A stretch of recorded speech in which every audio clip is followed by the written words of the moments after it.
Hello' friend, মই অৰূপ। মোৰ এটা নতুন ভিডিঅ'লৈ আপোনালোকক স্বাগতম জনাইছোঁ। আপোনালোকে চাই আছে অৰূপ জ্যোতি ব্লগ।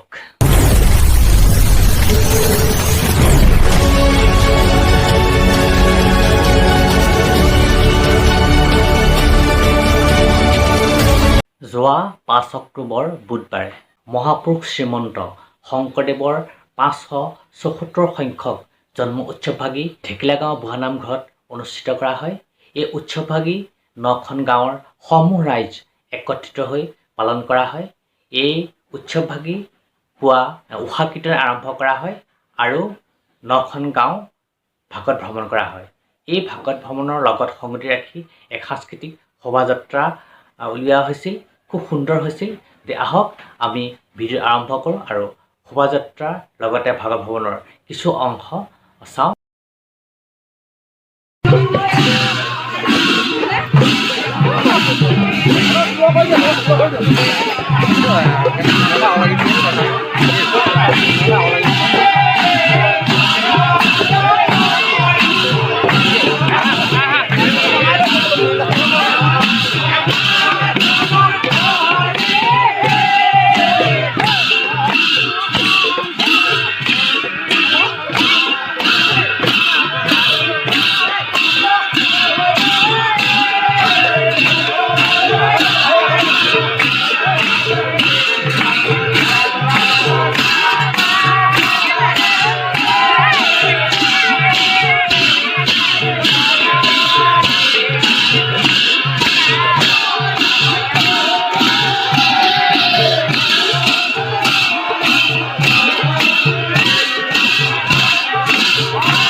মহাপুৰুষজনাৰ 574 সংখ্যক জন্ম জয়ন্তী আজি, আৰু এই জন্ম জয়ন্তীৰ লগত সংগতি ৰাখি আজি আচলতে ভাগত ভ্ৰমণৰ লগতে সাংস্কৃতিক শোভাযাত্ৰা কৰিছিলে।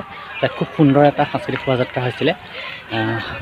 আজি আপোনালোকক দেখাই থাকিম সকলো। গতিকে ভাগত ভ্ৰমণৰ লগত অলপ পাছত গৈছোঁ, কাৰণ ভাগত ভ্ৰমণৰ তাল শংখ সকলোৰ ধ্বনিত হৰিনামৰ ধ্বনি আচলতে কাণ নুশুনা গৈছে। সেইকাৰণে মই পাছত ভিডিঅ'টো কৰিছোঁ। গতিকে আকৌ ভাগৱত ভ্ৰমণলৈ যাম, তাত লগ হ'মগৈ। আশা কৰোঁ আপোনালোকে চাই খুব ভাল পাব। ব'লক ভ্ৰমণৰ লগত যোগ হ'মগৈ। আপোনালোকক আঁতৰত আছে আচলতে ভাগৱত ভ্ৰমণৰ লগত গৈ আছে মানুহখিনি। খুব এটা সুন্দৰ সাংস্কৃতিক শোভাযাত্ৰা হৈছে, কাৰণ এৰা 9খন গাঁৱৰ সংযোগ হৈ আচলতে আমাৰ এই অনুষ্ঠানটো হৈছে, য'ত মানে ডাঙৰ এটা বৃহৎ অঞ্চল। আজি মহাপুৰুষজনাৰ 574 সংখ্যক জন্ম জয়ন্তী। গতিকে এই অনুষ্ঠানভাগী সেই উৎসৱভাগীৰ লগত সংগতি ৰাখি আজি আচলতে যিটো এটা বৃহৎ শোভাযাত্ৰা আৰু সাংস্কৃতিক শোভাযাত্ৰাৰ লগতে ভাগত ভ্ৰমণ কৰা হৈছে। 9খন গাঁও ভ্ৰমণ কৰিছিলে সেই অঞ্চল। সেই অঞ্চলটো আচলতে ৰাইজে খুব সহযোগিতা কৰি ভ্ৰমণ কৰিলে। খুব ভাল লাগিল গৈ। ভাগত ভ্ৰমণৰ লগত মই সম্পূৰ্ণ লগত প্ৰথমৰ পৰা লাষ্টলৈকে আছোঁ, আৰু তাত আচলতে ভিডিঅ'টো কৰিবলৈ হ'লে ইমানেই আচলতে তাল খোলৰ শব্দ, মানে হৰিনামৰ শব্দত আচলতে ভিডিঅ'টো ভালকৈ শুনা নাযায়। গতিকে মই আচলতে পাছ কৰি দিছোঁ ভিডিঅ'টো কৰিবৰ কাৰণে। ব'লক এতিয়া আমি ভ্ৰমণৰ লগত যোগ হ'ম।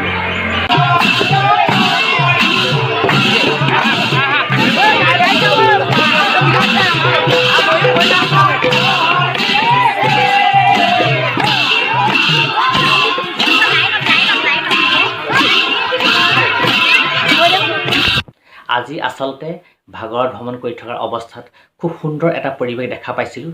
যিটো পৰিৱেশ আজান গাঁও কাষৰে মুছলমান সম্প্ৰদায়ৰ ভাই ভনীসকলে আমি ভ্ৰমণ কৰা ভাগৱত ভাগী সেৱা কৰিছিল, আৰু কিছু আমাৰ কাৰণে জলযোগৰ ব্যৱস্থা কৰিছিলে, যিটো বৰ্তমান সময়ত খুব প্ৰয়োজন। এই যিটো ভাতৃত্বসুলভ যিটো মনোভাৱ তেওঁলোকে প্ৰকাশ কৰিছে, সঁচাই খুব ভাল লাগিল। আৰু তেওঁলোককো আচলতে আমি শুভেচ্ছা জনাইছোঁ, কাৰণ বৰ্তমান সময়ত এই পৰিৱেশটো খুব প্ৰয়োজন। গতিকে সেই পৰিৱেশটো মই কেমেৰাত বন্দী কৰি ৰাখিছিলোঁ। ব'লক সেই পৰিৱেশটো আমি উপভোগ কৰোঁ।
ভিডিঅ'টো চাই ভাল লাগে প্লিজ লাইক আৰু ছাবস্ক্ৰাইব কৰি দিয়ক।